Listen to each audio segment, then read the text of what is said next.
Hello everybody, তোমাদের এই গোলাপ গাছটা কাটিং করার পরে দেখিয়েছিলাম কত সুন্দর গ্রোথ নিয়েছিল। কিন্তু তার কিছুদিন পরেই দেখি হনুমানগুলো এসে গাছটাকে পুরো মুড়িয়ে খেয়ে ফেলে।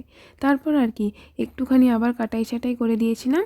তারপরে আবার আস্তে আস্তে পাতাও কুড়িয়ে আসতে শুরু করে। আমার এই গোলাপ গাছটার রঙটা পুরোপুরি সাদা নয়, হালকা কিছুটা গোলাপি আভা আছে। তবে এই ফুলটা যে পুরো গোলাপি হয়ে যাবে সেটা কোনো দিনই আশা করিনি। আর তার কিছুদিন পরে গোটা গাছটা ভর্তি হয়ে গেছে ফুলে। ফুলগুলোতে খুব সুন্দর মিষ্টি একটা গন্ধ রয়েছে। সারাদিনই ছাদটা পুরো এই মিষ্টি গন্ধে ভরে থাকে। আমার কাছে আরও কিছু গোলাপ আছে, তবে তাদের সবাদের থেকে এর গন্ধটা একেবারে আলাদা। সারা শীতে প্রচুর ফুল দিয়েছে গাছটায়। আর এখন এই শীতের শেষে গাছটায় অবস্থা কিছুটা এই রকম। আবার অনেকগুলো কুড়ি আসতে শুরু করেছে, ফুলও ফুটছে। তবে এই ফুলগুলোর সাইজটা একটু ছোট, আর গন্ধটাও একটু কম মনে হচ্ছে।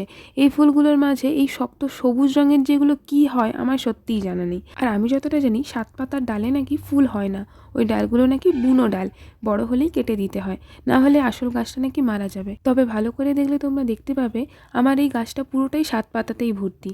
আর সেই ডালগুলোতেই কিন্তু এতদিন ফুল ফুটে এসেছে, আর এখনও ফুটছে। ব্যাস, আজকের জন্য এইটুকুই। দেখা হচ্ছে নেক্সট ভিডিওতে। টিল দিন, টাটা।